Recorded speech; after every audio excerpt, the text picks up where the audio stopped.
Law and order. President Trump doubles down on his promise to clean up Washington, D.C. from what he says is a wave of violent crime. I've got a preview of today's press conference. Plus, the body of a missing teenager is found in Florida. The heartbreaking plea to his mom in his final moments is just one of the gut-wrenching details in his mysterious disappearance. And will Ukraine's President Volodymyr Zelensky join Presidents Trump and Putin in Alaska this week? I have the latest from our reporting. Those stories and more today, Monday, August 11th. I'm Caitlin Becker, and this is the New York Postcast. On Friday, I told you that President Trump was preparing to send the National Guard and other federal law enforcement into the streets of Washington, D.C. to stop what he says is a violent crime wave gripping the city. Well, the troops stayed off the streets for the weekend, but today at 10 a.m., the president will hold a press conference to announce a plan which he said would, quote, essentially stop violent crime in Washington, D.C. President Trump then called the nation's capital one of the most dangerous cities in the world. He also teased some of what might be announced at this aforementioned press conference, posting Sunday that the homeless need to move out of the capital immediately, suggesting that the government will find other places for them to stay far away from D.C. And speaking directly to criminals, he added, quote, we're going to put you in jail where you belong. It's all going to happen very fast, just like the border, before adding, there will be no more Mr. Nice Guy.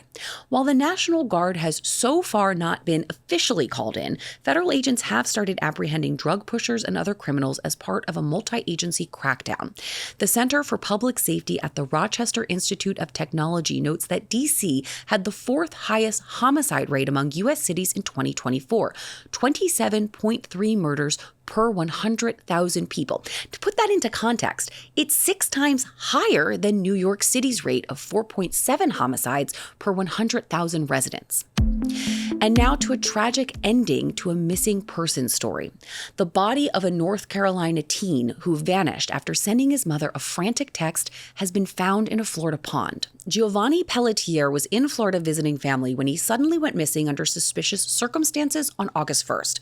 The teen was vacationing with his mother and other relatives on the west coast of Florida. 10 days ago, at around 1:30 a.m., he was picked up by 3 of his cousins. Now, this late-night jaunt was reportedly to visit his estranged father's family on the other side of the state. The cousins claim that Giovanni started acting crazy on their drive, that they pulled over, and he pulled out a knife. But it was around this time that he sent his mom this text, a plea. Mom, help. He'd also tried calling her and other relatives. Now, Giovanni's backpack and phone were found on the side of the road later that day. What's curious here, authorities said that they searched the very area where the body was eventually found not long after Giovanni's disappearance, but they came up empty. It was actually a private investigation group hired by the family who uncovered his remains on Friday.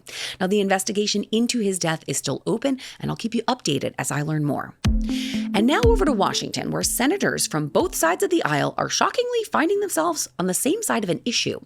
Instagram's new map feature. Senators Marsha Blackburn, a Republican from Tennessee, and Richard Blumenthal, a Connecticut Democrat, are pushing for Meta to shut down a new Instagram feature that shows users' locations whenever they open the app, as well as where they were when they made a post, story, or reel. In a letter to Meta CEO Mark Zuckerberg, the senators write in part, quote, we again urge you to protect children's safety instead of potentially exposing their location to dangerous individuals online, including pedophiles and traffickers.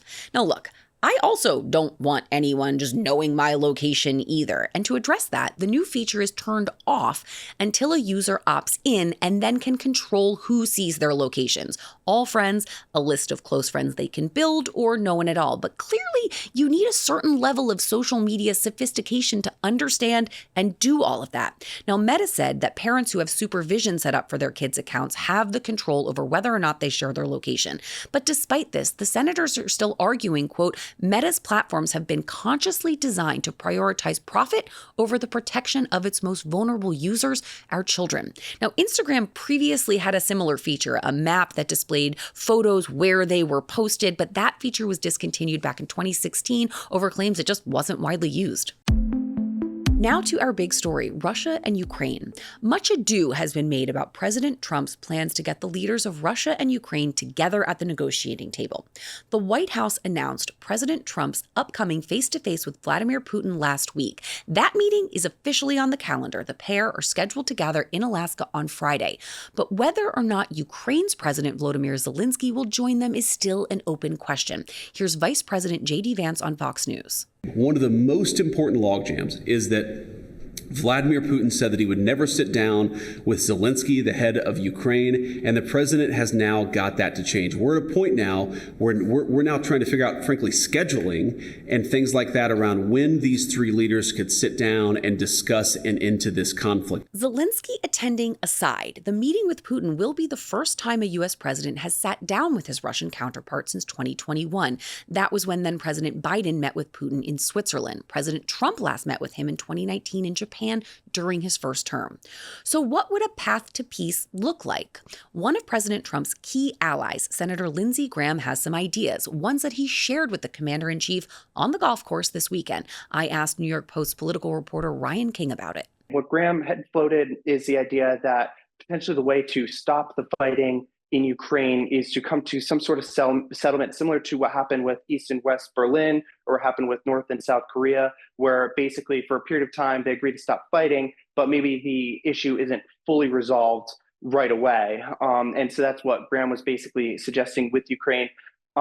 He also indicated that there will probably have to be some sort of territorial concessions or land swapping between Ukrainians and the Russians. Ukrainian President Volodymyr Zelensky has really kind of indicated that he's not too fond of the idea of ceding territory to the Russians. And Zelensky has signaled a lot of unease with President Trump's forthcoming meeting with Putin. He's a little bit nervous about what Witkoff discussed with Putin. But one thing that Graham had suggested that is kind of, I would say, music to Zelensky's ears is he said that there should be security guarantees for the Ukrainians, so potentially European troops on the ground in Ukraine to deter Russia from invading Ukraine again. And he said that one thing that Trump is pretty keen on getting is assurances that the Russians won't invade Ukraine for a third time. Because remember, they invaded in 2014 to annex Crimea, and then again in 2022 for the war that's currently unfolding to get those 4 other territories that the Russians are trying to take over. So Graham, of course, is much more sympathetic to the Ukrainians. So it's not entirely clear if President Trump is in sync with him on this. I will, of course, follow all of the developments on this throughout the week ahead of Friday's summit. Now from our friends over at Page 6. It's been a minute since we heard from Bill Belichick's child bride. I am joking. I am referring, of course, to the 73-year-old's actually adult 20-something girlfriend, Jordan Hudson. It seems that after the whole CBS interview debacle earlier this year, the 24-year-old stayed well off the pop culture radar until now. For reasons unbeknownst to all of us, Hudson apparently cold-called podcaster Charlotte Wilder because she didn't like being a frequent topic on Wilder's The Sports Gossip Show. One episode in particular seemed to really get under Hudson's skin, a discussion about the Miss Maine pageant back in May where she placed third. So to clear up any confusion, Hudson didn't call in to be on the podcast. She just called Wilder on the phone to read her the riot act or something along those lines. Hudson reportedly announced herself on the call as, quote, the president of your universe. Naturally, the whole thing backfired, and Hudson's calls became a topic of conversation on a recent podcast episode. She would oscillate between like friendly, but there was clearly like an edge to her voice where she kind of wanted to let me have it. And then later, this. I mean, she's yelling at me. She's crying. She said that she finished the rest of the Miss Maine episode and she didn't like what we said. It wasn't all a bad review by Hudson. She evidently loved the fact that the podcast referred to her as Bill Belichick's Tree Payne. Tree Payne is Taylor Swift's publicist, so I guess that makes Bill Belichick Taylor Swift in this analogy. My head hurts. Girlfriend has entirely too much time on her hands. Finally, let's talk about something that doesn't hurt our brains. Actually, I take that back. You might want to gird your loins for this one. A theoretical physicist at Harvard says an interstellar object preparing to pass between Earth and Mars is not a comet, as most scientists believe, but that it is, or at least could be, an alien probe from another world. Great! We're talking about an object called 31 Atlas. This thing was discovered in June, and Mr. Smarty Scientist Man says it doesn't have the typical characteristics of a comet. For one, it's larger than a comet, and it has a light source ahead of it instead of that glowing tail that a comet has behind it. Astronomers believe it will pass Earth sometime around Halloween. Great. I love that. Florida Congresswoman Anna Paulina Luna posted to X last week suggesting that NASA should extend the Juno mission currently examining Jupiter to investigate. But regardless of who's right about what this thing is, a comet or an extraterrestrial something, it's raising questions about whether there is a need for an international body to address this type of issue. Some scientists certainly think it is necessary.